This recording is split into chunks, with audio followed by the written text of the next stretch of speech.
संभाजी भिडेंनी पुन्हा एकदा वादग्रस्त वक्तव्य केलंय की मौना वादग्रस्त वक्तव्यांची मालिका ही सुरूच ठेवलेली आहे।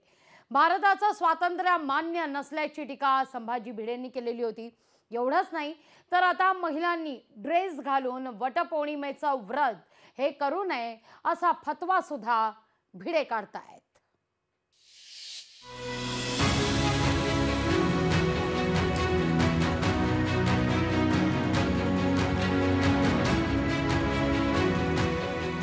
संभाजी भिडेंचं पुन्हा वादग्रस्त वक्तव्य।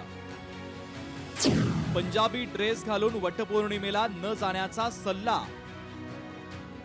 हंडग स्वातंत्र्य म्हणून केला स्वातंत्र्य सैनिकांचा अपमान। संभाजी भिडे आणि वाद हे समीकरण झालंय। संभाजी भिडे बोलले आणि वाद झाला नाही असं होणार नाही। यावेळेस त्यांनी थेट भारतीय स्वातंत्र्य लढ्यातल्या लाखो स्वातंत्र्य सैनिकांचाच अपमान केला। भारताला मिळालेलं स्वातंत्र्य हंडग असल्याचं वक्तव्य त्यांनी केलं।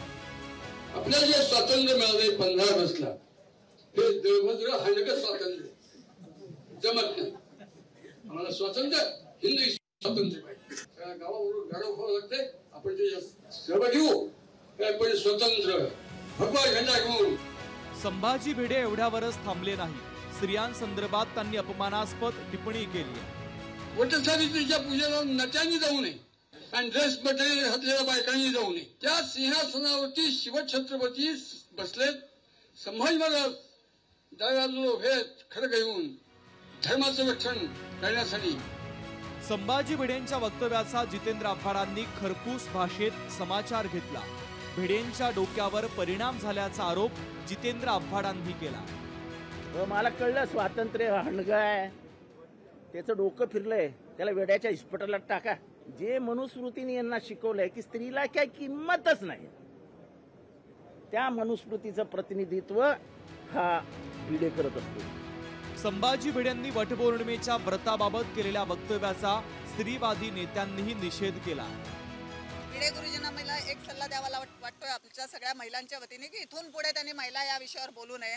कृपया त्यांनी स्वतःचं तोंड सांभाळावं, नाहीतर आम्ही महिला भिडे गुरुजींना महाराष्ट्रात फिरू देणार नाही। हे खूप व्हायला लागलेलं आहे। महिलांवर बोलायचा अधिकार काय आहे त्यांना?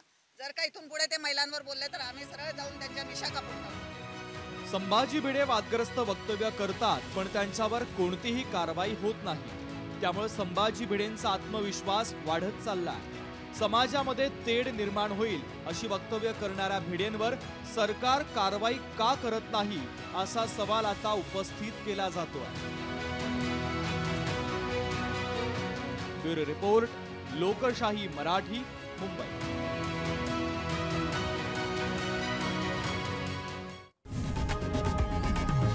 लोकशाही मराठी ऐका, पहा, जागरूक रहा।